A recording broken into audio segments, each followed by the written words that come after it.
I can go live. Now I can share this.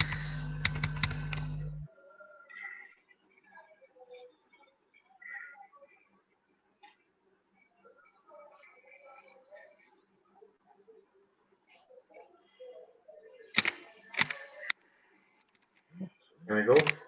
Yes. Okay. Good evening, everyone. Welcome to the this month's lecture of Varaha Mahira Science Forum. Our speaker today is Sivaraman, and after I give a brief introduction to Varaha Mahira Science Forum, Rajagopal will introduce the speaker of the day, who will then proceed with his lecture. So Varaha Mahira Science Forum was started a few years back. We have a website now.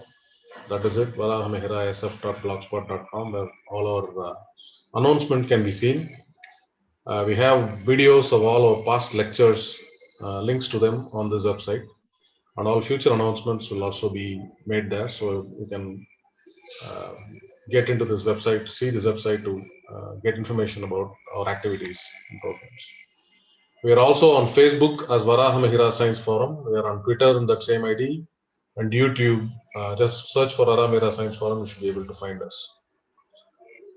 We have an active WhatsApp group for discussion, so you can message any of us. We will add you to the WhatsApp group, and we can, you can participate in the conversation or receive notice of events and programs on WhatsApp via those groups. We started this forum because there is a popular understanding that Madras is the cultural capital of India, especially now, Margari, the December season. The Carnatic music is something that is a major aspect of it. Madras is the capital of one of the two capitals of Indian film for a long time, along with Bombay. So several activities go on in Madras. The cultural scene is very, very active. But one thing that seemed missing was science. Isn't science part of our culture too? Science part of our heritage. Science and technology are discussed. They are in very formal settings, and we wanted to have a forum where popular lectures were made possible, and so that's kind of why we launched it. This year, of course, we went into lockdown, so we are doing it online. But we've had about 3 years worth of programs in various halls, especially Tamil Virtual Academy in Kotapura. The thing about the seminars are that they tend to be very technical. They tend to be for the specific audience. So medical seminars for doctors, engineering seminars for engineers, and so on and so forth. Astronomy seminars for astronomers, and so on. We wanted a forum where science can be discussed by the general public, explained by both professionals and amateurs to an eager public, and we find that there is actually a demand for it, and hence this forum. Having said that, I'm just waiting for the slide to move. It's a bit slow today. We wanted to build a community, not just have a forum where we give lectures. So that's why WhatsApp, Facebook, YouTube, so on. And we're not just talking about facts and theories and equations and just the very hardcore science part of it. We want the story, we want the personality, we want the characters, we want the pitfalls, the rivalries, the human aspect, the drama, the intrigue, the humor. We had a very good talk last month about various scientists in the field of physics, electricity, and this month we have another one in the field of electricity with Westinghouse. This famous Tesla Edison story is well known, with all its Watson legends. Today we are kind of going to look at a different aspect of that with another person who is generally not discussed. We also wanted to care a lot about style and substance. So the presentation is something that we care about. So that's why we have both, we invite both amateur and professional speakers. Professional speakers are good at their subject, but sometimes they are not always the best at conveying the information to the general public. And this is a lesson that we have learned over several years at Tamil Heritage Trust, and we kind of modeled it ourselves on that. We have now, done this on the, we have invited a lot of amateurs to speak at this forum. It has worked out fairly well. It is mostly a non-profit attempt. Sponsors, hosts, and volunteers are more than welcome. This is our YouTube channel. We had, several, almost all of our talks are uploaded on the YouTube channel, so you can go look for it and you can see the previous years, previous months programs. We even had an attempt at some lectures in Tamil.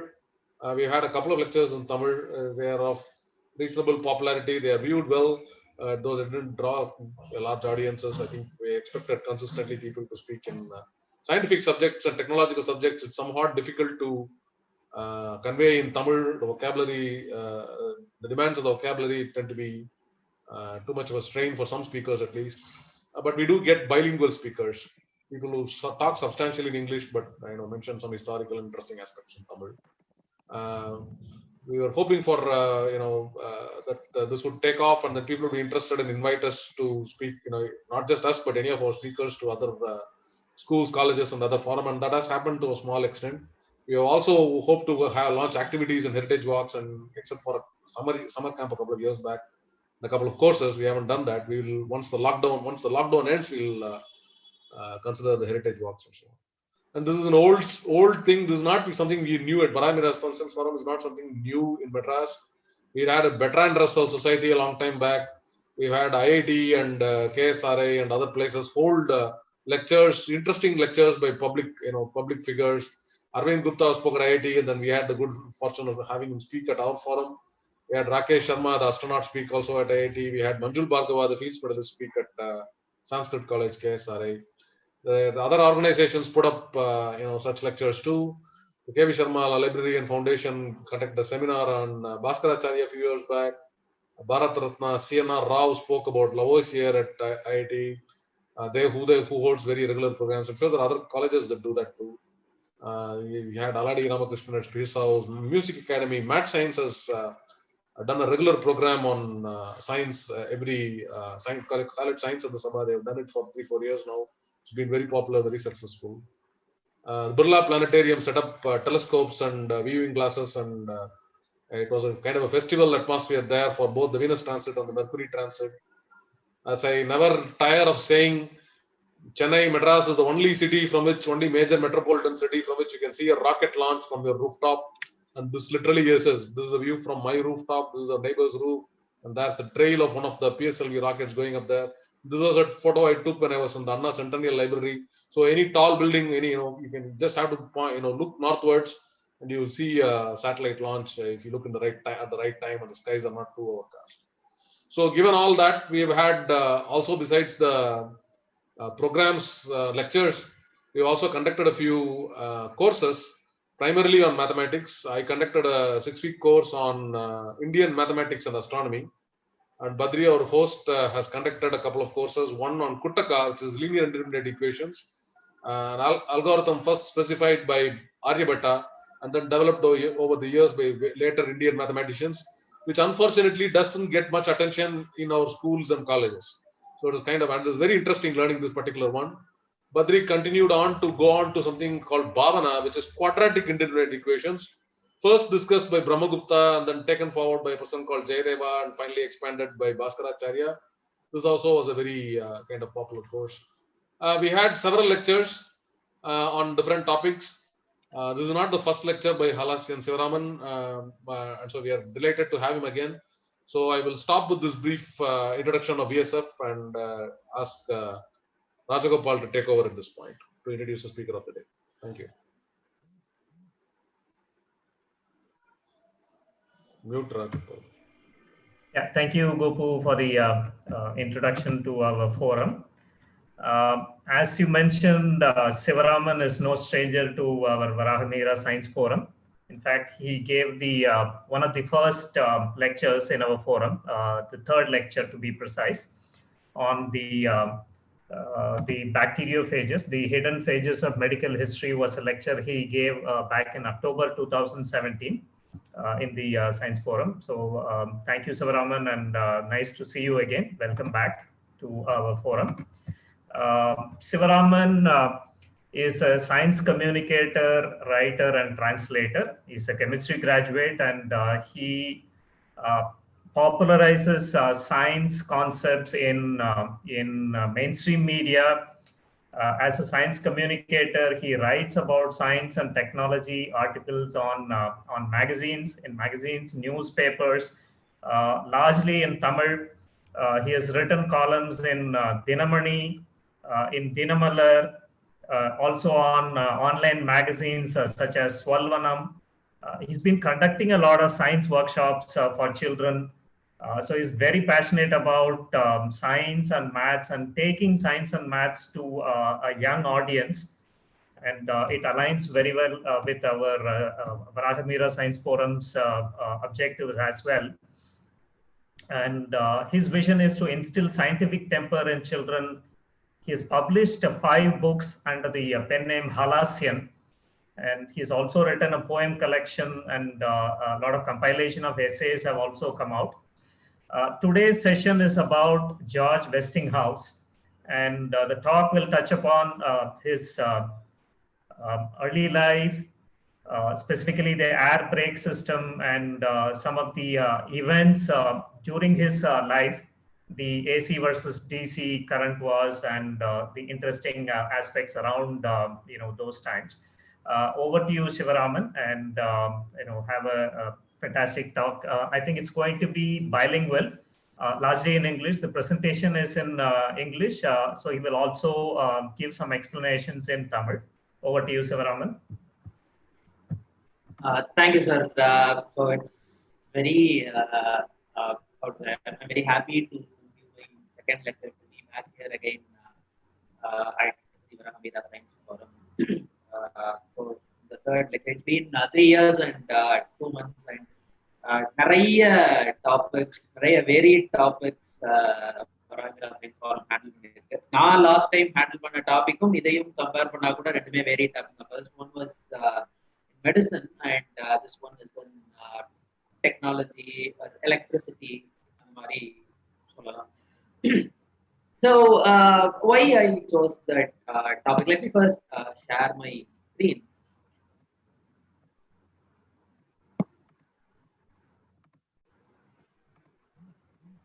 So I chose this topic. George Westinghouse அப்படின்னு ஒருத்தர் இருக்காரு.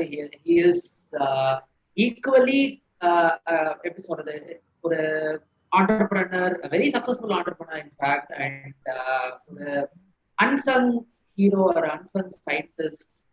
இந்த aspect வந்து எனக்கு ஒரு 2 years முன்னாடி தான் எனக்கே தெரியும். இப்படி ஒருத்தர் இருக்காரு இந்த field of technology. George Westinghouse is a name that not many know about, but he has made some significant contributions of it. Then I started reading about him. I am a rail fan.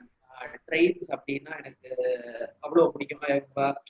Connected work shop, and எங்க வந்து trains பத்தி எது நடந்தாலும் அதை பத்தி தேடி படிக்கிறது. how they work, how they operate, what are the new technologies, அதெல்லாம் நான் தேடி பார்த்துட்டு இருக்கேன். So one of his inventions, I was very delighted when I read how he came about designing that, and how it has been in use since he devised that. So it is a very interesting journey. அவரை பத்தி தேடி படிக்கிறது எல்லாமே. So I thought, why not share it with people? இந்த மாதிரி ஒருத்தர் இருக்காரு அப்படிங்கிறதே முதல்ல வெளில தெரியல. It's been overshadowed by some of the other geniuses. அப்போ அதிகம் பேசப்படாத ஆனா நிறைய கான்ட்ரிபியூஷன்ஸ் பண்ணிருக்கிற ஒருத்தரை பத்தி நான் பேசணும் அப்படின்னு தான் இந்த டாபிக் சூஸ் பண்ணேன். So we will start.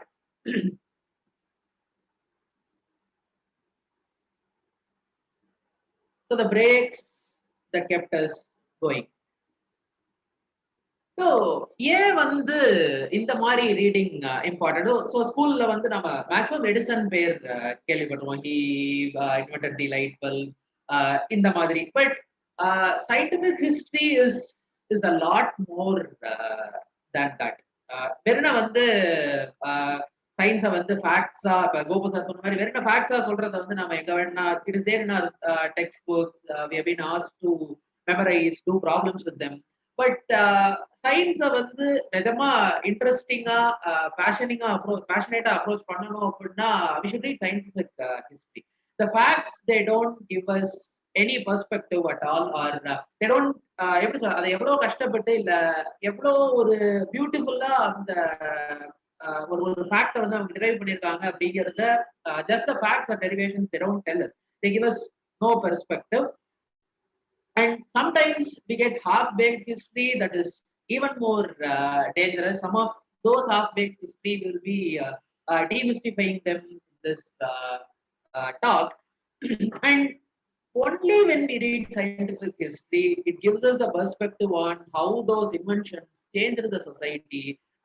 எப்படி வந்து ஒரு செட் ஆஃப் ஈவெண்ட்ஸ் ஒரு ஒரு சொசைட்டியை அடுத்த லெவலுக்கு புஷ் பண்ணிருக்கு, ஒரு டெக்னாலஜியை அடுத்த லெவலுக்கு புஷ் பண்ணிருக்கு. நாம இன்னைக்கு என்ஜாய் பண்ற எல்லா சபிஸ்டிகேஷனுக்கும் பேசிஸா இருந்திருக்கு அப்படிங்கிறத சயின்டிபிக் ஹிஸ்டரி படிச்சதுனா மட்டும்தான் நம்மளால அப்ரோச் பண்ண முடியும். Just facts he invented this in this year, it doesn't give us any எப்படி சொல்றது, அதோட கிராண்டியரை புரிஞ்சுக்கிறதுக்கான எந்த ஆப்பர்ச்சுனிட்டியுமே கொடுக்காது. ஸோ பரமவீரா சயின்ஸ் ஃபாரம் பொறுத்தவரைக்கும் எனக்கு ரொம்ப பிடிச்ச லெக்சர் தான். Not just explaining stuff what happened while inventing or discovering those facts or derivations, இது எல்லாமே. கோபு சார் செட் ஒவ்வொரு சயின்டிஸ்டுக்கு பின்னாடியும் இருக்கிற அந்த ஹியூமன் எமோஷன்ஸ் என்ன, டிராமா என்ன. We all think science is it is dramaless, எல்லாமே to the fact அந்த மாதிரி. But only when we read scientific history, we will get to know there is so much drama. இப்படி எல்லாம் கூட இருந்திருக்காங்களா அப்படிங்கிற மாதிரி. Some of the dramas also we will be seeing in this talk. So only scientific history makes both science and history interesting. Now we know the names Edison. We know Nikola Tesla. Edison is being credited with so much of inventions. He has a Sivaraman, 1 second. Can you get your mic closer and see? Hello.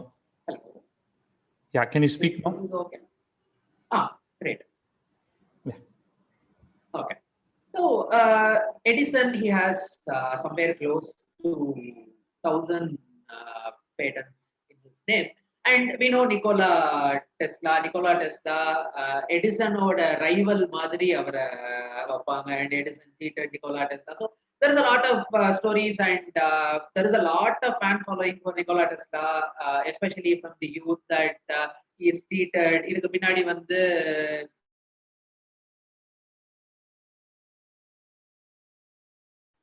most of us would have definitely heard the name Edison and Tesla, but through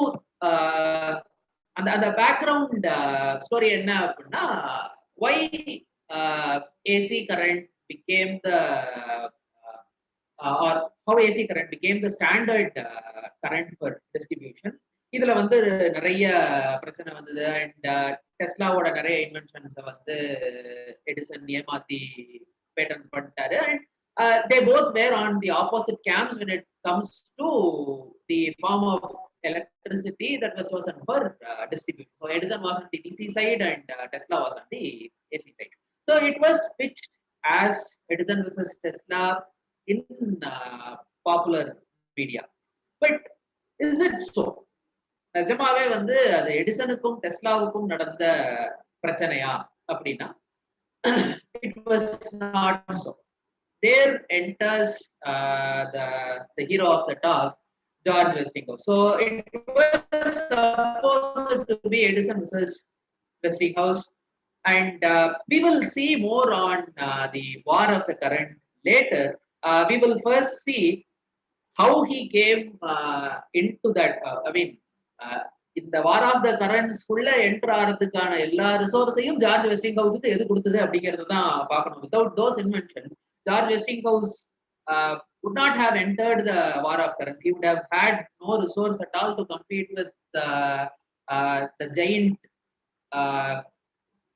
Edison General Electric. அவ்வளவு பெரிய company கூட compete பண்ற அளவுக்கு resources வர்றதுக்கு காரணமான இந்த இன்வென்ஷன்ஸை பத்தி தான் ஃபர்ஸ்ட் பார்க்க போறோம். So he was a son of a machine shop owner, George Westinghouse Senior அப்படிங்கிற ஒருத்தரோட. He had a machine shop So I mean, when he was born, the steam engine's popularity was on the rise. So அதுக்கான tools, அதை machine பண்ற இல்ல அதுக்கு தேவையான materials produce பண்ற ஒரு machine shop was owned by George Westinghouse Senior. And from a very early age, he was into machinery, mechanism, how they work, how to get work done in a smart way, and all that. So he had that mechanical mind. George Westinghouse had that mechanical mind. Mechanism பார்த்தா இதை என்ன பண்ண முடியும், எப்படி இதை use பண்ண முடியும் அந்த மாதிரி. So when he was in school, நிறைய நாம கதைகள்ல படிச்ச மாதிரி ஸ்கூல்ல வந்து அகடமிக்ஸ்ல he was not that sharp or smart. But one of his teachers, he saw through him, and he saw that there is a mechanical genius inside. So he said he actually belonged in his father's workshop where he makes wonders happen. So school time போக மீதி time எல்லாத்துலயுமே George Westinghouse அவங்க அப்பாவோட அந்த work ஷாப்ல தான் இருந்திருக்காரு. அந்த thing is surprisingly his father didn't see that in him. He believed that it is his elder brother, I think Albert Westinghouse. He will carry on the family's legacy, but it was George Westinghouse who did. George Westinghouse Jr. He did. So ரொம்ப சின்ன வயசுல இருந்தே அந்த machines மேல mechanisms மேல அந்த ஆர்வம் வந்ததுனால he gets his first patent at the age of 19 for a rotary steam engine and something called as a farm engine. So farm engine is an equipment that supplies power to operate other farm equipments. நான் அந்த rotary steam இன்ஜினோட patent தேடினேன், but எனக்கு rotary steam இன்ஜினோட patent கிடைக்கல. But this one is replica of what George Westinghouse designed and use. He even started a small company and started making those farm engines, and they were how to say, they were successful to an extent. But when more powerful steam engines came to the market, it got lost in the competition. So, and on a quick side note, why do we call fire engines fire engines? So fire engines, when a thing called fire engines came up, it was not the vehicle that we think of. It was not a van that has a huge amount of water in its tank and sprays water on a fire. So a fire engine initially was supposed to be a steam engine driven pump. ஒரு நீர் இறக்கிற ஒரு pump அது. So அதை கொண்டு போய் ஒவ்வொரு ஸ்ட்ரீட்லயும் இருக்கிற அந்த வாட்டர் சப்ளைல கனெக்ட் பண்ணி they use it to pump water. So it's an engine that is used to pump water on fire. That's why it was called as a fire engine.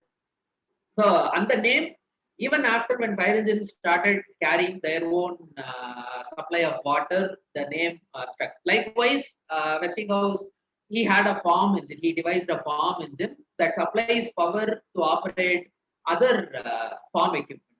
It didn't flow or it didn't do anything a regular tractor does, but it is like the power house. It is like the generator that powers other farm equipments.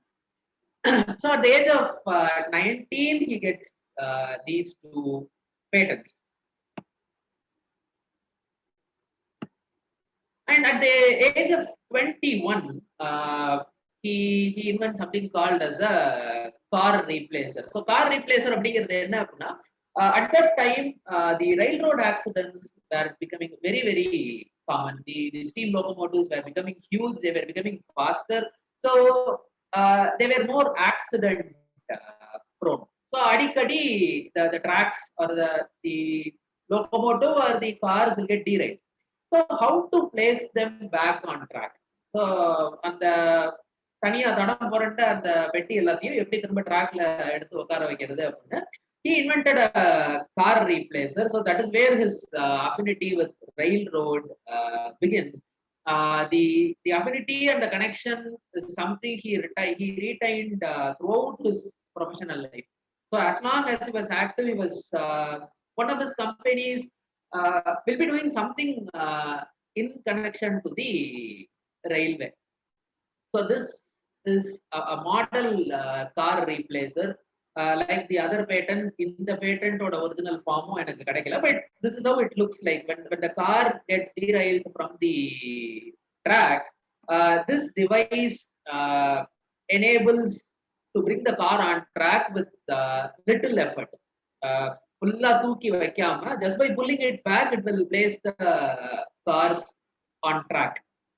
And the second most famous invention, he patented the switching system. Switching system அப்படிங்கிறது ஒரு ட்ராக்ல இருந்து இன்னொரு track பிரிஞ்சு போகிற அந்த point. So அதை ரெண்டு டைரக்ஷன்லையும் யூஸ் பண்ற மாதிரி he devises a switch. So the place where a track diverges is called as a switch. So அதை ஆப்ரேட் பண்றதை வச்சு ட்ரெயின் எந்த டைரக்ஷன்ல போகும் அப்படிங்கிறத டிசைட் பண்ணுவாங்க. So he designs and patents one reversible switch. This was another invention. Even people who talk about Westinghouse, they mostly talk about the brakes, but this switching was also a very important invention that made railways far, far, far safer.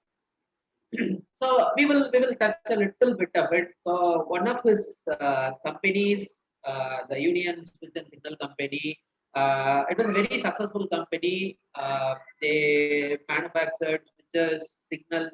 So the overall railway signaling system. So railways, we think only of the tracks and the locomotives are trains, but the signaling system is what keeps the whole railway operations smooth. So he devises a switching system also. And very interestingly, he met the woman he married later in a train journey. Marguerite Westinghouse, அவங்களையும் அவர் ஒரு train ஜேர்னில தான் meet பண்றாரு. He exchanged places from a smoke allowed car to a non-smoking car. So Westinghouse is a non-smoker, so he exchanged places, and in that journey he met this woman. He writes letters. It'd be more or less like this Onion movie style. He writes a letter to her and asks two of his friends to write a letter to her, certifying that Westinghouse is a good man. And he even asks his parish priest to write a letter to Marguerite, and they get married, and they both were a very successful couple. Marguerite was behind Westinghouse, and she was very supportive for all his endeavors. So now we will get a bit technical here.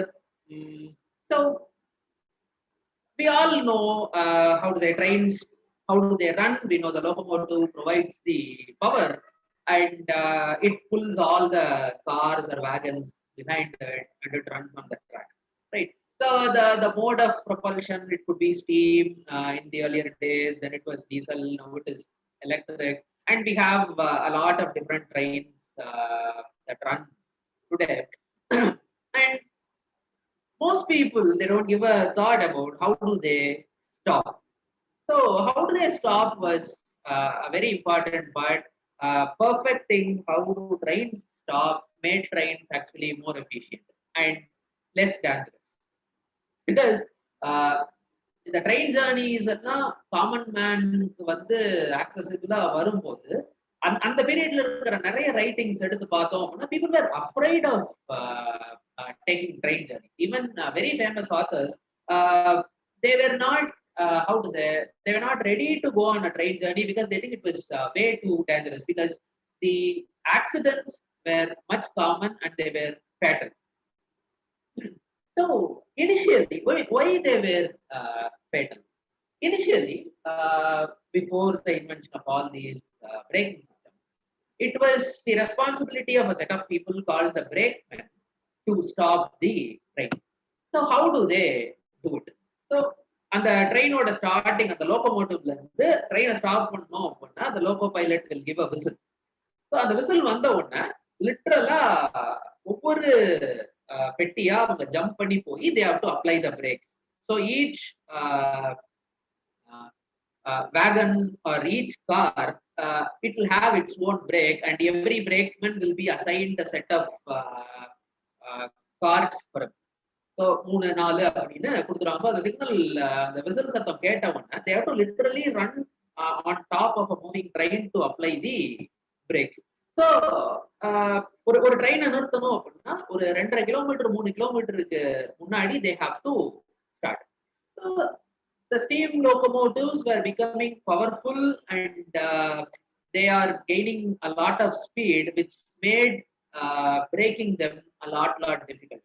So at one point in time, the brakeman job was one of the very, very dangerous jobs in railways. There were a lot of fatalities. People have lost their lives and limbs. So their duty is to run on top of a train to stop the car. So if it goes goes inside a tunnel, they have to sit. So there are a lot of fatalities. And it is said that in 1866, Westinghouse he saw one collision, 2 trains colliding head-on in 1886. This is own eyes, the first person account. So 2 trains collided with each other. So that sparked something in his mind, how to efficiently stop a train. So this brakeman method was very dangerous and it was very ineffective. There எதுவுமே வழி இல்லை அப்படிங்கிறதுனால they were doing it. Even before brakeman, what they were doing is they will reverse the steam locomotive. So அப்படியே தேய்ச்சிட்டே போகும். ஏதோ ஒரு பாயிண்ட்ல அந்த ஸ்டாப் ஆகி நிற்கும் போது அப்படியே அதை ஹோல்ட் பண்ணிக்கணும். So that is the only system they had. And then the brakeman came, but it was a very dangerous job and it was also very efficient. When it comes to transporting goods, there are a lot of derailment events. So George Westinghouse, he decided to do something about it. So he designs a straight air brake system. So in 1869, he patents it. So they tested on a real locomotive. George Westinghouse was on the steam locomotive with the operator, and the other railroad officials were on the other cars behind.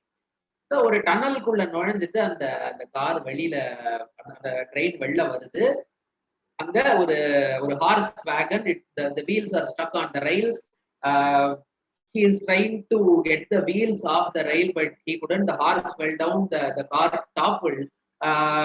The locomotive operator, he applies the brakes. கரெக்டா 4 அடி முன்னால அந்த வண்டிக்கு 4 அடி முன்னால இந்த train வந்து கரெக்டா ஸ்டாப் ஆகி நிக்குது. So the பின்னாடி இருந்தவங்க, it was not a smooth brake. The people at the back were jostled a lot. It wasn't the smooth brake that trains these days they apply, but it didn't topple and it didn't crash with the car. It was a very short distance brake. So one of the officials at the back, they said, we now saw a first-hand experience of how the brake will work and how it is going to save a lot of lives. So we will reverse back to the shed and call it a day. So that gained him a lot of popularity. So I'll briefly explain how the whole system works. So there will be a cylinder which stores compressed gas, pressurized gas, and then when the operator operates the brake, the cylinder, it moves a set of levers, and with the air pressure, the brake shoes will go and will create friction with the wheels and stop them. It is almost like the brakes that we have in our two-wheelers these days. So he uses air pressure. Steam engine இருந்து தனியா ஒரு device வச்சு ஏரை compress பண்ணி எல்லா பெட்டிக்கும் compressed ஏர் connection கொடுத்துட்டா, when the engineer applies the brakes will apply to the whole train. So there's no need of brakeman jumping over the cars, applying the brakes, and less danger, and it is more efficient. It gained him a lot of popularity. But the story didn't end there. So what are the points of failure? So what happens if the brake pipe broke, or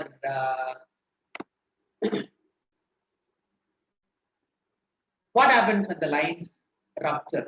So there will be no pressure in the lines, and if the operator tries to apply the brakes, there will be no braking power available. So it is an even more dangerous situation, because they will think that there is pressure and we can stop at a short distance if needed, but uh, in a collision course, if they don't have a braking power, they will be ramming it at full speed.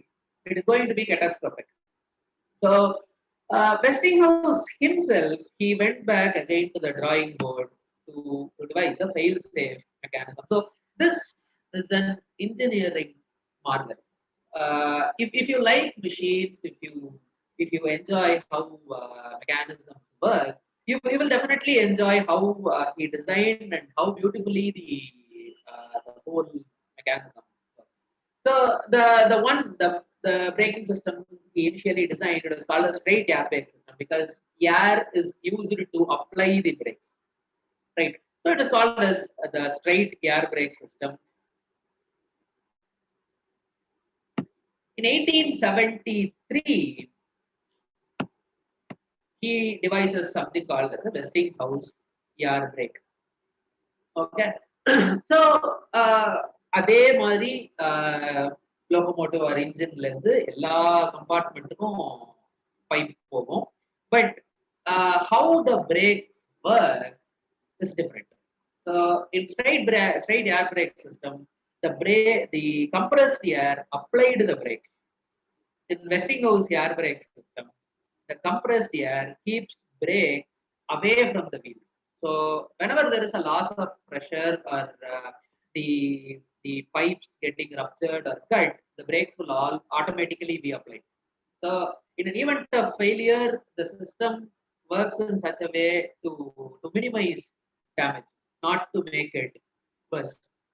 So we will see the most important components. It is the brake valve, the valve the operator or the loco pilot uses to apply the brakes, and auxiliary reservoir is where in each compartment or in each car there will be a small cylinder which can hold air pressure. That is called as an auxiliary reservoir. The supply, it comes from the main reservoir that is in the locomotive. Whenever you observe a locomotive, you will always see a huge compressed air tank. That is the main reservoir. That is where the compressed air is stored and then distributed to the whole length of the train. And the triple valve is his actual genius. So the triple valve is named because it has 3 different positions. Each has its own purpose. And then the brake cylinder. The brake cylinder has a spring, and the spring is connected to the brake block or the brake shoe. Okay. So this triple valve is where and the engineer, he has nothing to do with the triple valve. With just adjusting the position of the driver's brake valve, he can select different positions. So to understand this, just the concept of air will always move from high pressure area to a low pressure area. This knowledge is enough to understand this whole mechanism. No complex science concepts or derivation is needed. We will see what are the 3 positions that the triple valve has and how they work. So first is where the train gets ready to move. So when it gets ready to move, the brake should be kept away from the wheel so that it can start rolling. So brake release பண்றோம். இப்போ ஒரு காரை start பண்ணும்போது parking brake release பண்ற மாதிரி. So on the top you see the brake pipe.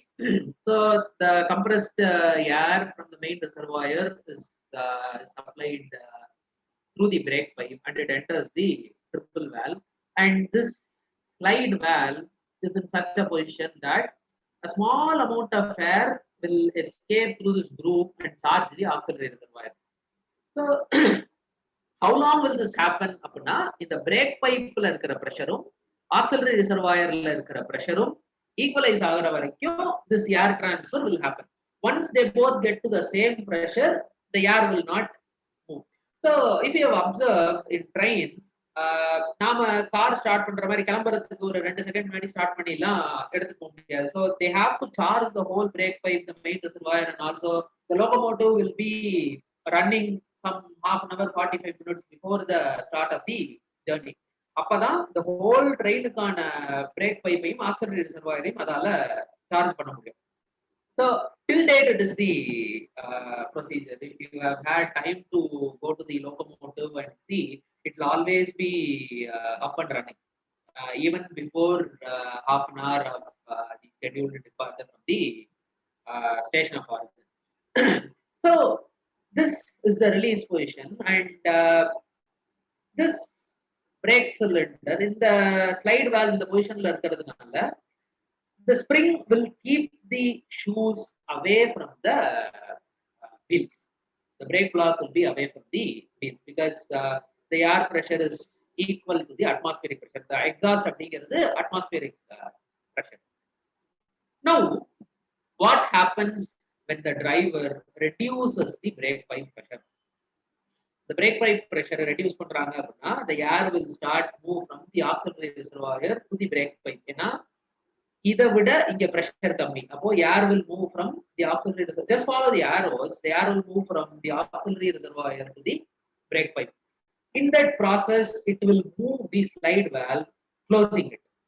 If you compare the previous release position and this one, the valve moved far right and the feed groove is no longer open.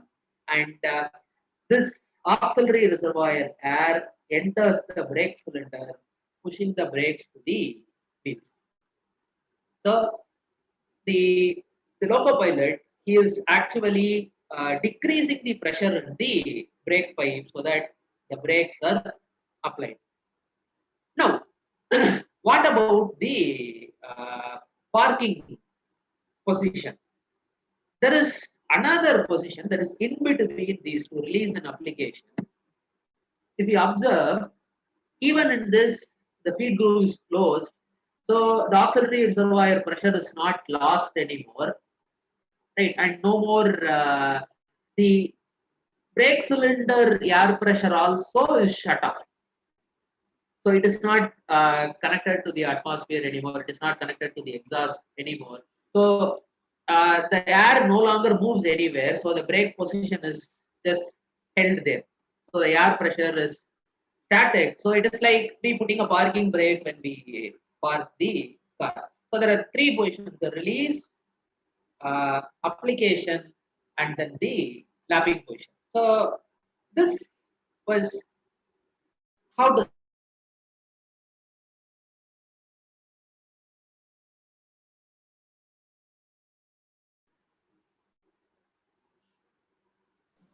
hello. Yeah. Please continue.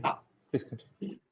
So a lot of railroad companies, they started accepting or installing the Westinghouse Air Brake system in their trains, and they even formed a law that the lines or the services running in these lines should have Westinghouse Air Brake system installed in them.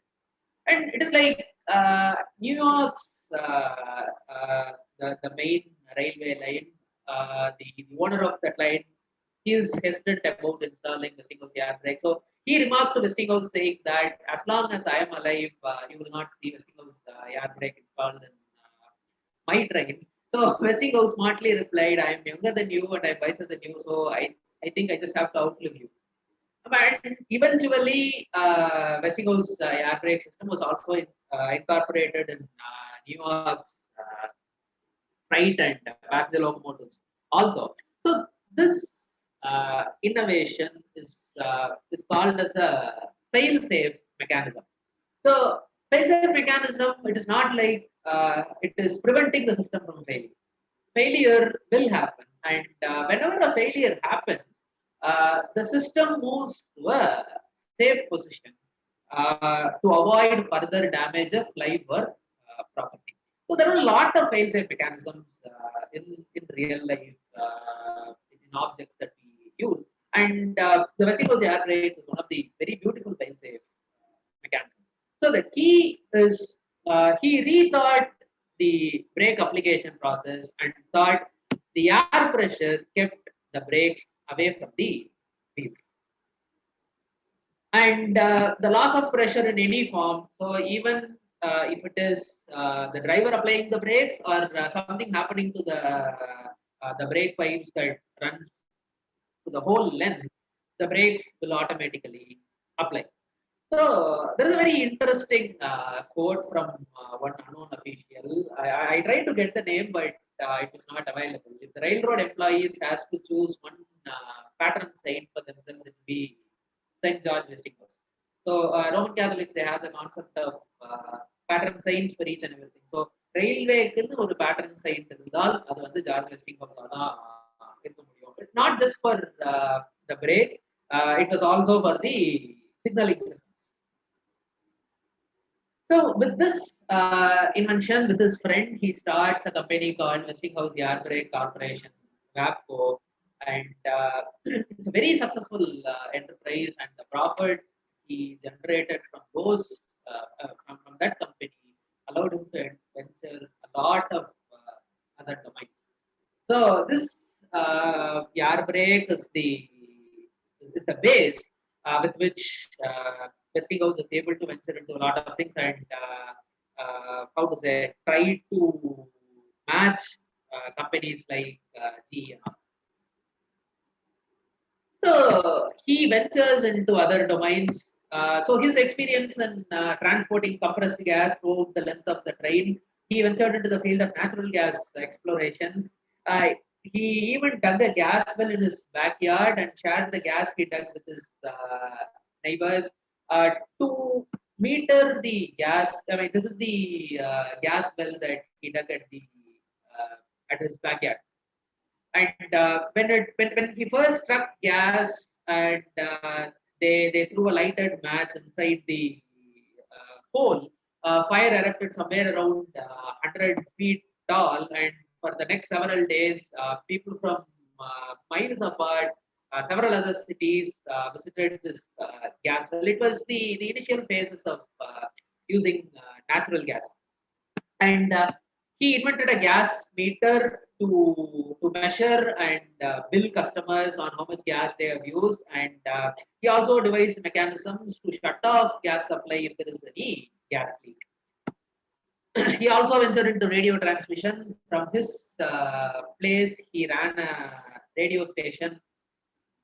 And later in his life, he built electric locomotives. This was after the current wars and all. So he was doing, like as I said, he was doing something related to the trains as long as he was active. Now he moves into electricity. So throughout his lifetime, he started somewhere around 60 companies. And he dug a gas well, he starts a gas distribution company, and ventured into radio transmission. He starts that as a company. So he once remarked saying that it is in my capacity to start companies and provide employment in all the stuff that I invent or create. So he was a very true entrepreneur. Now we come into the current wars. So it was pitched as Edison versus Tesla, but it is Edison versus Westinghouse. So when Edison enters this arena of electricity distribution, when Westinghouse enters this arena of electricity distribution, Edison is already there. He has his Pearl Street electric power production plant, and he supplies to a set of customers already then. And how the DC system then worked, it was a 110 volt DC system, and the long range transmission is not possible. So you have to live close to the generating station, somewhere around a mile. So if he had to give you electricity, it's like how to say, when you get BSNL connections and all, they will demand we can install or we can bring in lines only when we have a sufficient number of customers. Only then it becomes economically viable for them. So it's like only short range transmission is possible. So they have to have generators around every block. And they were steam powered. They burned a lot of coal. So there is a lot of black smoke in the living and working places. And all equipments must be custom made for DC. They don't work, and even the equipment that was made for one particular supplier will not work for the other supplier. So if you are using one supplier, all your equipments need to be changed. And Edison supported DC system. He had business interest because he ran a utility company. He supplied customers, and he also invested in companies which make DC related equipment. So he had a business interest. So that is why Edison was supporting DC. However, Westinghouse, he believed in AC current. He thought this system of short range production and distribution is not economically viable. It is not scalable at all. Only the AC system can allow for central production and distribution. And we can have the generating plant far away from the living places. There won't be any smoke or dust or burning coal. And from there we can transmit the electricity and distribute it to whoever you want. But the technology, when Westinghouse entered there, was in a very novice stage. Transformers then were not perfected. People, they had a very vague idea of how AC system worked. It was after the dawn of 20th century, people understood AC system mathematically. People knew how it worked in principle, but they had no mathematical grip of it. But when Westinghouse entered it, though he believed that the system was still in a novice stage. So he contributes to the AC current system. He bought the transformer patent from Goddard and Gibbs from Europe. So if you look at it, the choice of electricity distribution at that point in time, Europe actually had a preference of AC, and US had a preference of DC. So he bought the transformer patent, and he personally made some improvements. And it was one of his engineers called William Stanley. He perfected the single phase transformer. So the three-phase system that we now use is not devised, or it was not even known then. So they know how a transformer works, and William Stanley perfects the first single phase transformer. It was a step-up transformer, and then they reverse engineered to create a step-down transformer. So this is the patented version of Dillard and Gibbs, and the one on the right side is the transformer that was perfected by William Stanley. So the transformers that we have now we have in our equipment, that is maybe inside our stabilizers and stuff, it will look more or less similar to the one perfected by Stanley. So to create electricity, they also bought the Siemens alternator patent, and Tesla's polyphase alternating system patents. Also, Westinghouse bought the Tesla's polyphase system patents a little later on. So in the meantime, Tesla was working under Edison. So Tesla was actually working under one of the Edison's company in Europe, and that person writes a letter of recommendation to Edison for Tesla, saying that I know two brilliant people in the world, and one person is you, and the other person is the person who bought this letter. So he immediately hires Tesla, and Tesla works for a lot of engineering problems that Edison had with electricity. And the thing is that the most common story that Tesla was being treated by Edison, that he will give him a lump sum of amount when he cracks an engineering problem. So Tesla cracks the problem and goes and asks Edison, where is the amount? He asks, don't you know about the American joke? But it is not Edison. It was one of the managers at Edison General Electric who said that to Tesla. And Edison, in his writings, even in his later point in life about Tesla, in his writings, even after he came out from Edison, he had a very high regard. So the joke or the prank like thing was not pulled by Edison. It was one of the managers in G. And again, this is a replica of the alternator. I tried searching for the original patents, but they are not to be found. I mean, I don't know if they require any special access. So this is Tesla's polyphase system. So the most common system is the three-phase electricity that we use, and Tesla actually devised a lot of like six-phase electricity, nine-phase electricity, and all. And Tesla has a number of. I mean, Tesla is a person who loves multiple of these. Okay, and now with all this technical know-hows and how to do stuff, he enters the electrical business and he leverages the gaps in Edison distribution system. So there will be one area which cannot be serviced by two neighboring Edison's distribution system. So Westinghouse targets those people and gets them to install this AC current system. And eventually he goes as a competitor to Edison. And he knows that when the war of technology is being fought, patents will be a pain point. So whenever he tries to use any other technology, he buys the patent to avoid any patent disputes. So he buys the patent for Gillard and Gibbs transformer. Later in his life, he buys the patent for even Nikola Tesla. He buys all the patents from Nikola Tesla for using in this distribution system. And both DC and AC, the electrical distribution was a very dangerous affair.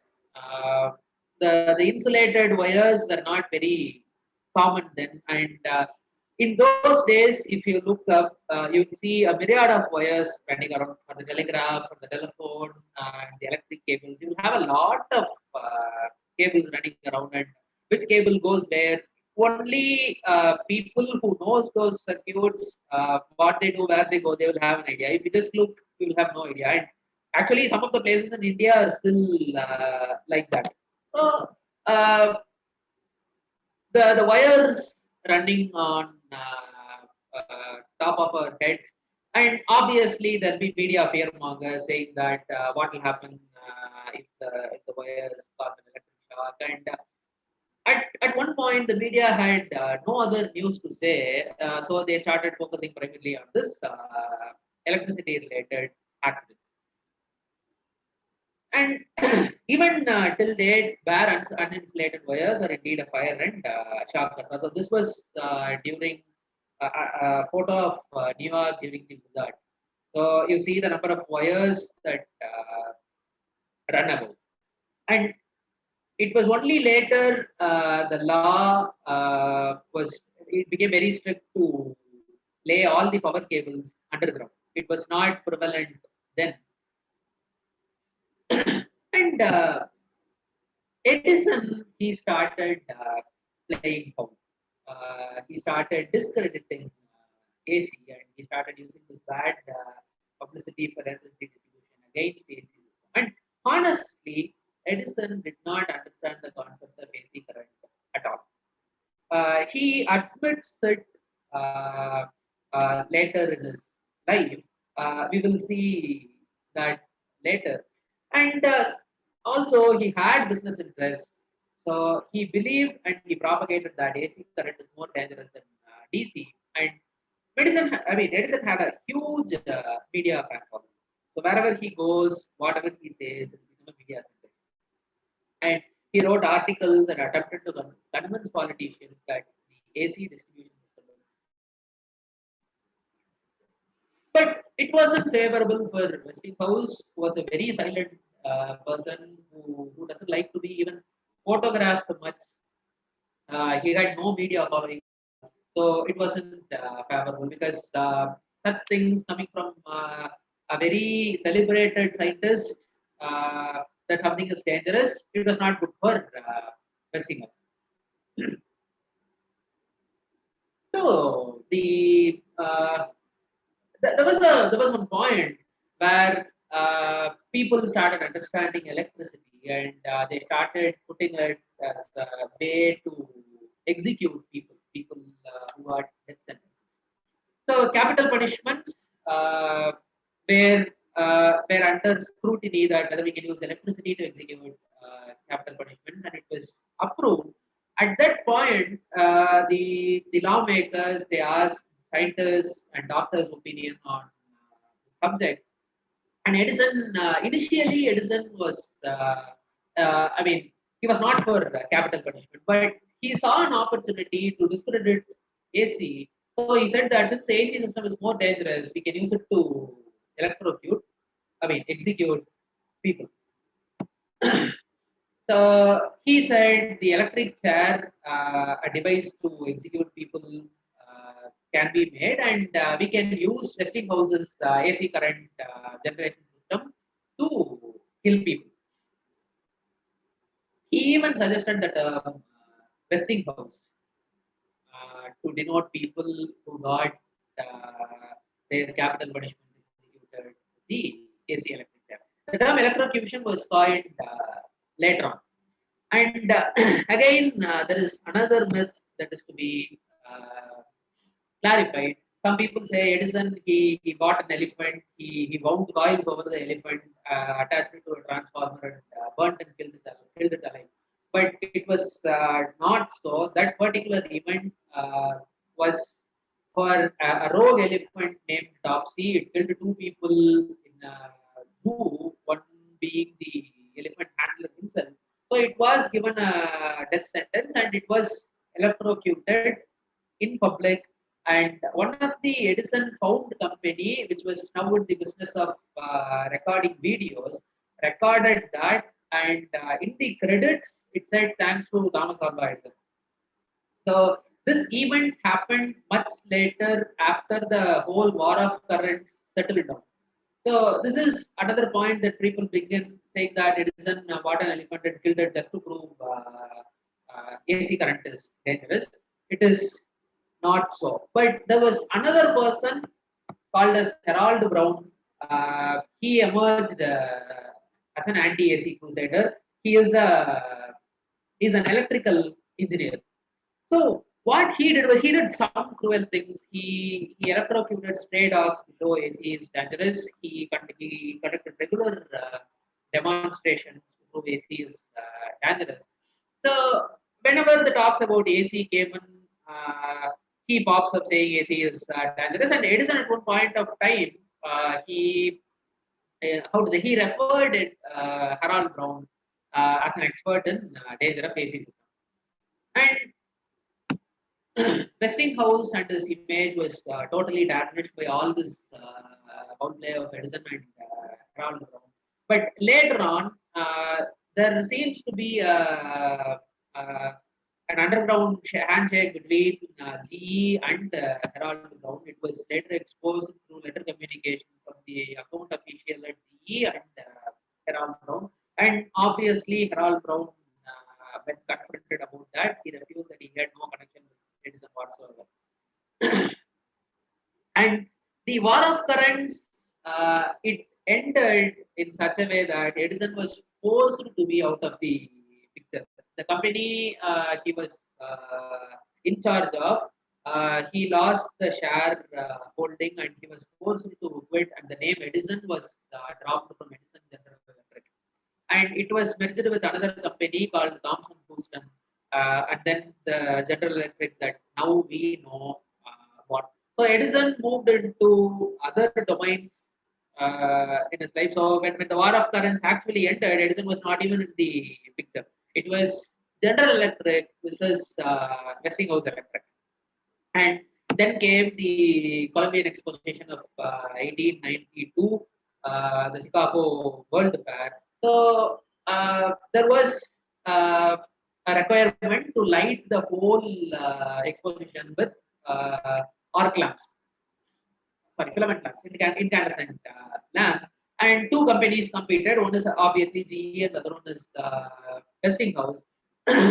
So Westinghouse, he invested all his money in securing the bid, and he even underbid the contract. So even though he lost money, this will be a huge marketing event for him. So the Chicago exposition, it had somewhere around 10,000 plus bulbs, and there again a patent dispute arose. Westinghouse actually planned to use Edison's light bulbs for Chicago's standard because they were resilient and they worked well. But the patent still belonged to Edison, so they were not supposed to use that. And Westinghouse bought a backup electric bulb patent, which he bulk produced and used them. They didn't last long for days like Edison's bulbs did. ஒரு 4 மணி நேரத்துல இருந்து 6 மணி நேரம் எரிஞ்சா பெரிய விஷயம். So they had to go and replace the bulb. But people who came and saw the fair lit with electric bulbs, they had no idea that these bulbs were being replaced every 4 to 6 hours. So it was very splendid. It is the first time such a huge event was being lit with electric lamps, and it garnered a lot of visitors, a lot of investors, and Westinghouse's name, it stood in the front. He was given a huge hall for exhibition near the opening theater itself.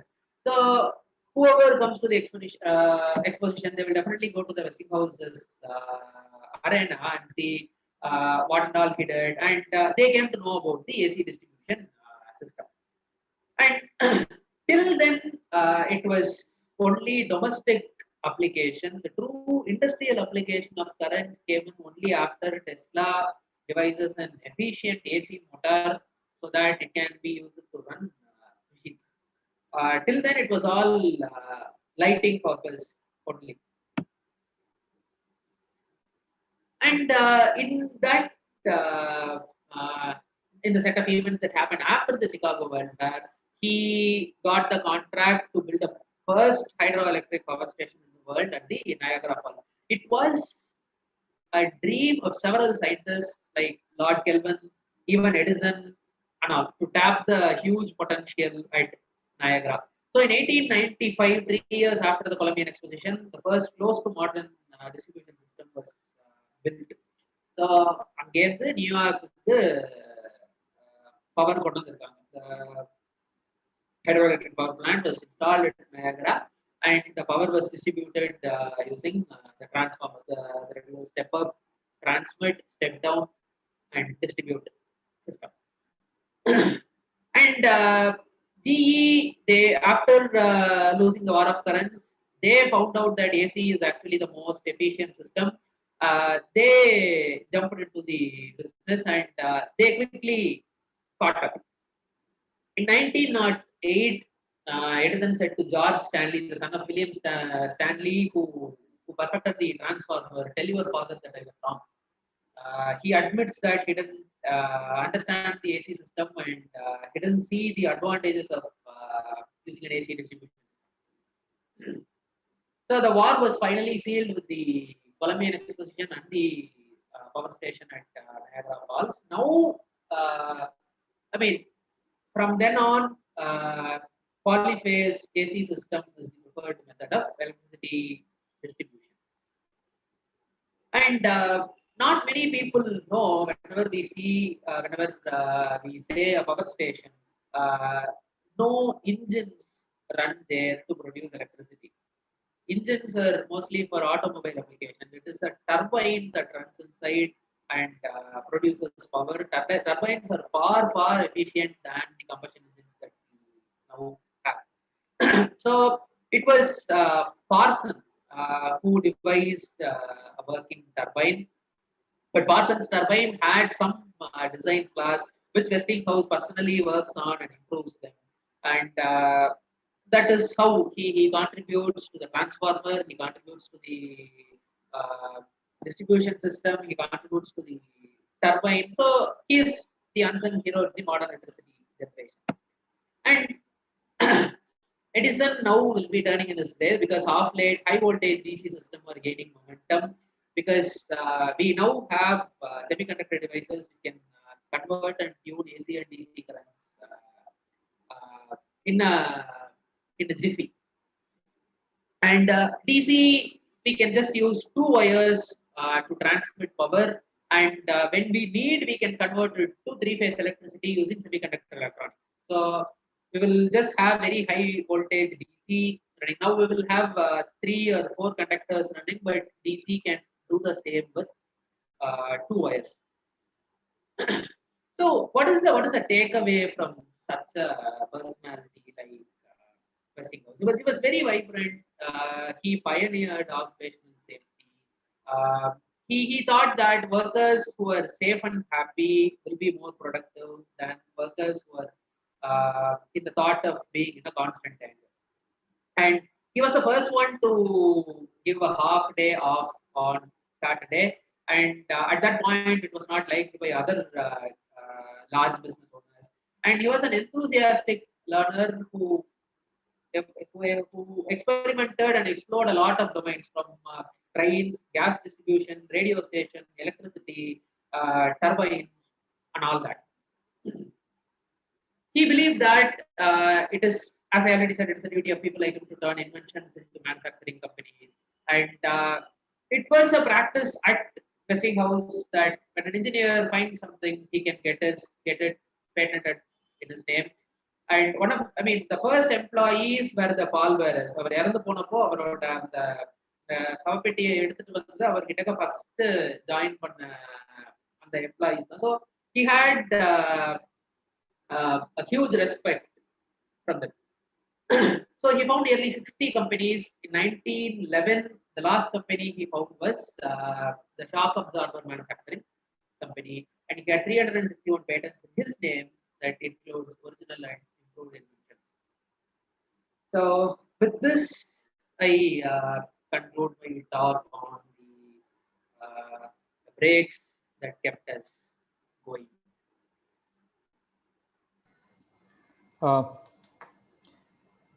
Halasin, can you close your presentation so that we... Yes.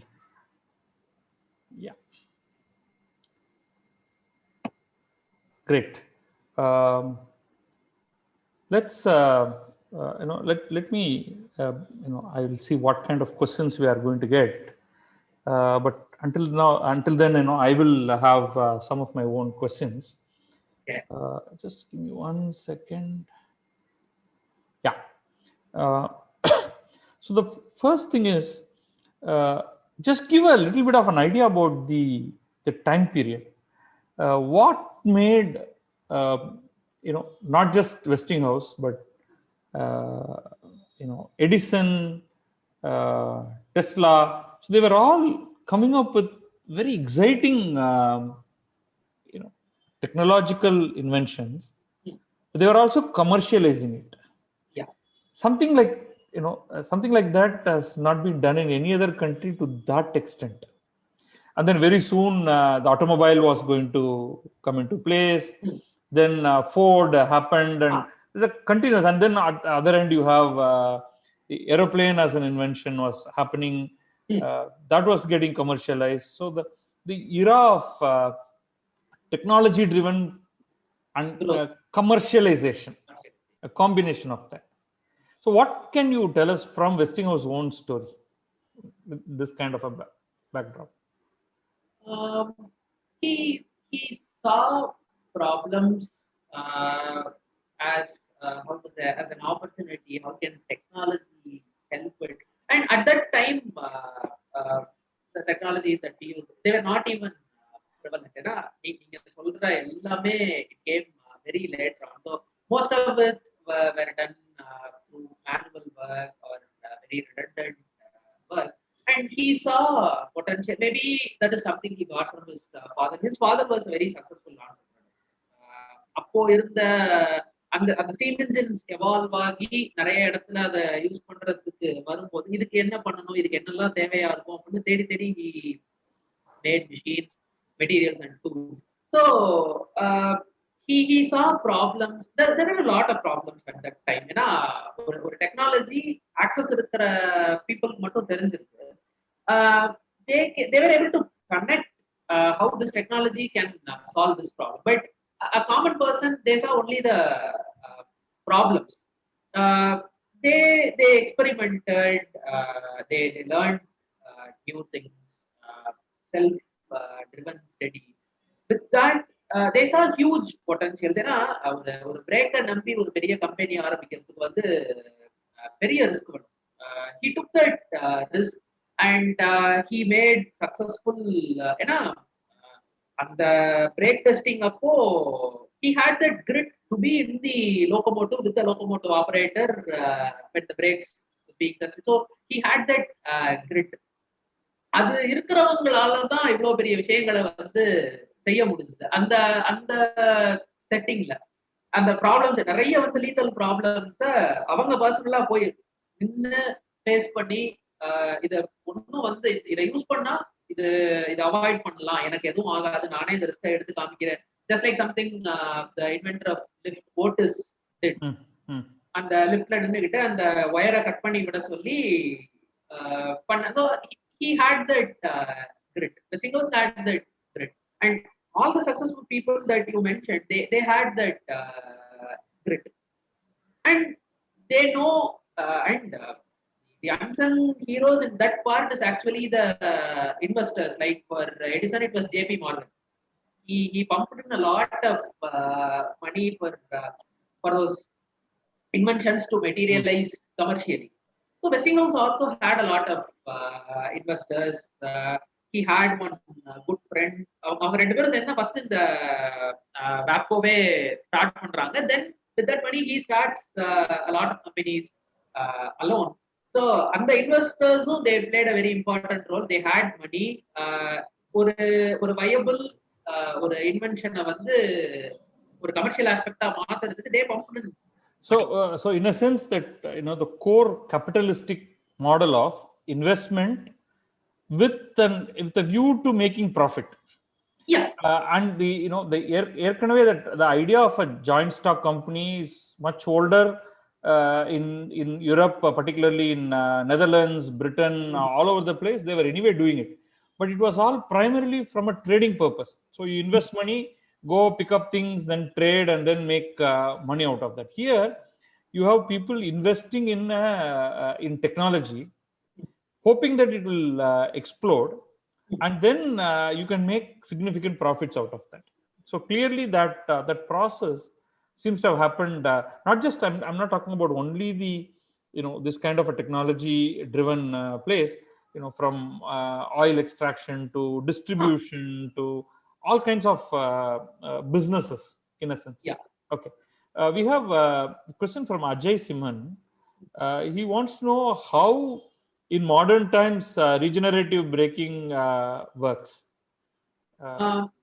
Does it follow exactly the same as the one that Westinghouse came up with, or is it different today? It is slightly different. So what regenerative braking is, it takes, normally brakes is to convert kinetic energy into heat energy and dissipate it somewhere else. That is what every type of brake do. But in regenerative braking, the motors will turn into generators. It will convert the rotation of the axle into electrical energy and store it somewhere else for later use. So dynamic braking is just dissipating it of heat, something else, to the environment. And regenerative braking is they are using it for later use. A lot of cars, electric cars these days, they use regenerative braking, but standalone they cannot be used to stop a train to a complete stop. They have to be combined with other braking systems so that the braking system is not overloaded. Okay. There is another question from Ramanan, where he's saying the concept used in fail-safe air brakes, is it used anywhere else today? I remember that elevators use it. They are brake locked normally, and when they have to move, the brakes are released. Yeah, actually, there are couple of places where we use fail-safe mechanism. I actually gave a separate talk on fail-safe mechanisms to one college. Let me quickly pick that example. I mean, I will not be sharing the screen, but his air brake system is one of the best examples for what a fail-safe mechanism does.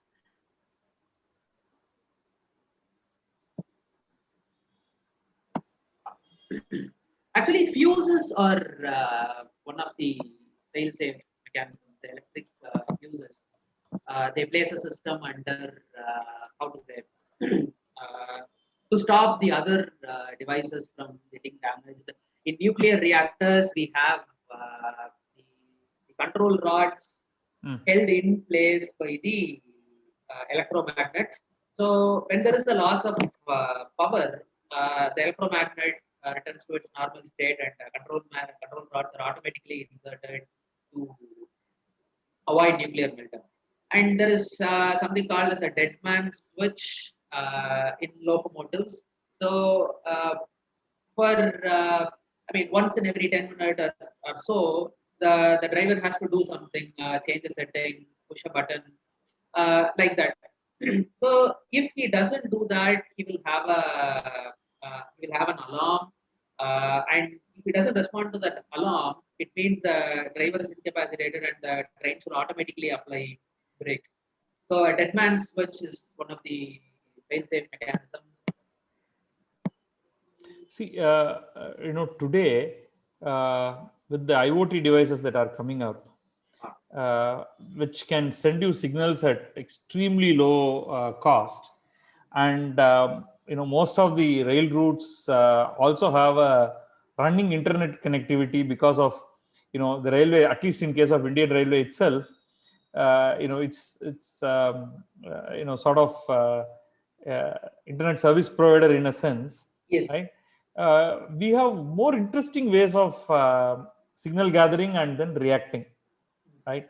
We are also talking about, just as we speak, in Delhi, we are introducing a metro which is completely driverless metro. Right. There, the idea of a brake works on a totally different level. So it is basically controlled from remote. Right. What if connectivity goes off? Will the train comes to a stop on its own, like the equivalent of this dead man switch? That I don't know what they have done, but it is worthwhile to just look at what they have done to examine that. Yeah. Okay. Great. Now let's go into this Edison, Tesla, Westinghouse. Right. Edison, Tesla, the way it is, it's more popular myth making, which pitted one against the other. But I recently went through a biography of Tesla. There are two things that stood out.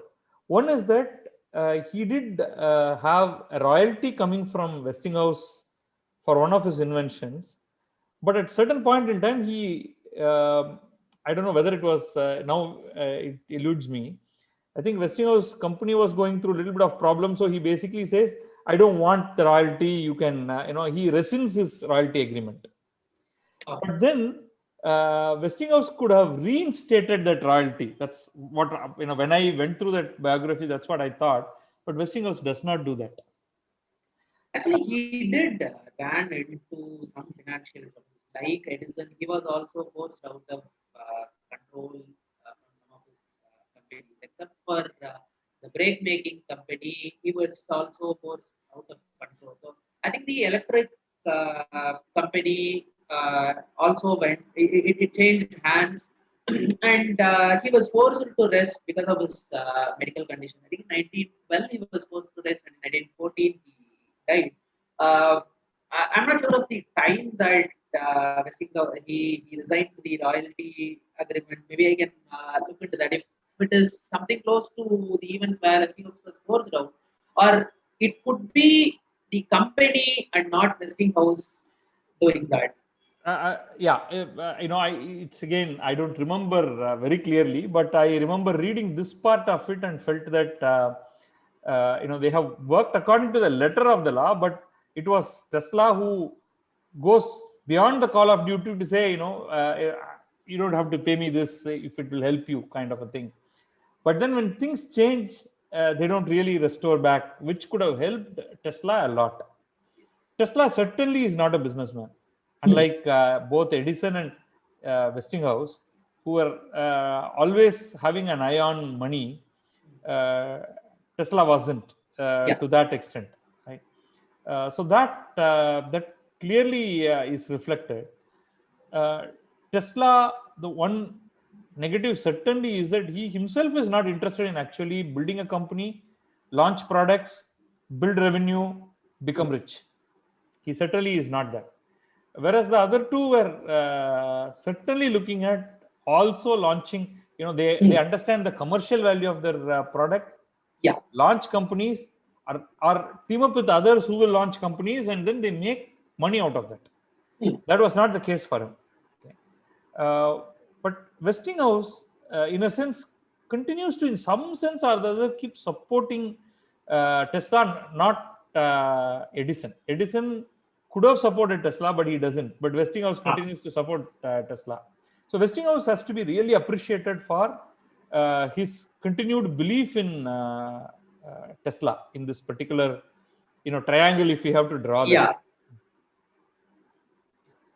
So, from reading Westinghouse's biography, do you get a view of what he thinks of Tesla? Does it come out? He has a lot of commercial worthy stuff, but he doesn't know how to commercialize it. And he has always been kind of a philanthropist. Westinghouse is, so he thinks he must be recognized and all that. Okay. But similarly, does Westinghouse openly say what he thought of Edison? Because the AC versus DC was a big fight of the day. But has he expressed very bluntly about Edison's approach? Actually, to Edison, no, but to William Brown, yes. There have been court cases where Westinghouse testified that AC current is not dangerous, and he at one point he points out of all the accidents that you say that have happened related to shocks and other stuff. This much is from DC current. So he goes into a little bit of waterboundary when it comes to the AC current is not that dangerous as you project and all. And then after a month or so, he writes a very detailed article on why AC is not dangerous as people believe, and that was also well received. Maybe he doesn't like waterboundary, or he is not a person who enjoys media attention at all. Okay. Just as an aside, completely as an aside, IIT Madras, Professor Junjunwala's group, they have put together, a test solar-driven, DC-driven entire home electrification at 48 volt DC current, which they claim is safer than AC and uses less power, more efficient. In IIT Madras Research Park, there is a complete setup there. So they have basically gotten everything that is running off DC, such as a TV, the tube lamps, which are running. You take off the transformer and then use it directly to exactly. And their contention is that it is safer. The shock part is less than any AC that you are talking about. It gives you far better performance on fans, etc. So maybe it is basically a triumph of Edison again. If something like that happens, I don't know whether as a country, as cities, we are ready for something like that. But that's what they are proposing. In some places, they are already bringing in USB ports instead of plug points, because most of the plug points that now use for charging, you can Right. straight away plug in a USB cable in there. So you Exactly. don't need a charger block for doing that. So eventually we will get there because we now use more DC devices than AC. And Exactly. we now have BLDC motors that can run both on AC and DC. So Right. And if all your lamps become LED driven lamps, again DC is good enough. You don't need AC whatsoever, yes. basically the entire setup. Sivaraman, I have a couple of questions. Yes. You had a very interesting point. You said Edison perhaps didn't understand alternating current. We identify Edison with current electricity more than anybody else, and that's a very interesting statement. What do you mean by that? That it says direction at this frequency, the stepping up part, stepping down part. He didn't understand the technicality of it. Even Westinghouse, as I said, he was not very technically sound. Actually, GE work பண்ண ஒரு electrical engineer தான் he mathematically derives what exactly is polyphase AC. அப்பதான் வந்து the whole world gets a clarity on what is AC. So Westinghouse kind of believed it, but Edison did. But he was very thorough of what this DC system does, because to make equipments, he needs to be very thorough on what will be the voltage, how எவ்வளவு தூரம் அந்த last point of transition வரைக்கும் போய் சேரும் அப்படிங்கிறது எல்லாமே தரவா தெரிஞ்சுக்கணும். பட் ஏசிக்கு he was not clear. Westinghouse believed that, but Edison didn't believe it. Right. And finally, I don't think it was any, in that particular case, it wasn't any argument or electrical debate or scientific or legal thing that made the difference. Finally, money did. The AC system simply was far more efficient and cheaper, and so effectively Edison had to concede because it's just not unviable. Also, you can't have a power station every 4 kilometers or something like that. It's simply not possible. Okay, the other question, because it relates to that, you talked about Parsons turbines and what Westinghouse did to improve a Parsons turbine. What was that contribution? That sounds interesting. I never heard of that. The blades, how they move the how to say, and the shape related அவர் மெக்கானிக்கலா கொஞ்சம் change பண்ணார். The blades, fan blades, yeah, the turbine blades. Okay. So he worked on Parsons turbine personally. I'll send you the details on what exactly he did. I'm kind of glad you brought up Parsons, because he's completely lost in this debate with Westinghouse is the one figure who's lost, but Parsons is the other figure who's really lost, because we have gone completely away from steam engines to steam turbines. There's no steam engine powered generator of any size, of any significance, right? They're all steam turbines, and Parsons made far more impact in terms of how much power savings, cost savings, coal savings, etc. happen. Nearly 45 to 50% efficient compared to steam engines, which struggle to touch 10 to 15% efficiency to generate power. I read in Václav Smil's book, Creating the 20th Century, a very brilliant expression of how much Parsons turbines meant. He said, for every truck of coal that you would use with the Parsons turbine, you would need 25 trucks of coal to get the same power with steam engines rather than turbines. So that puts it to you in a very stark perspective. Yeah. Right.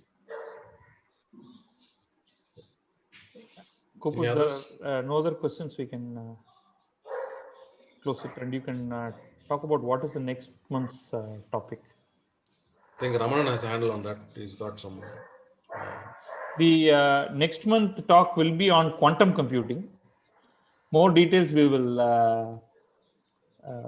give out. Raman, do you want to add anything?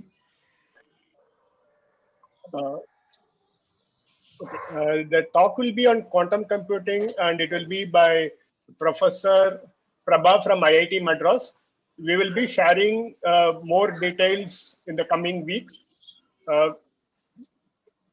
That's all I want to have to say right now. But Okay. All right then. So thank you from all of us here at Varahamihira Science Forum. I'll meet you again.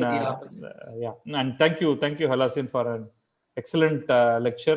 Good, nice overview of many things that happened at the time, not just Westinghouse. Thank you once again from all.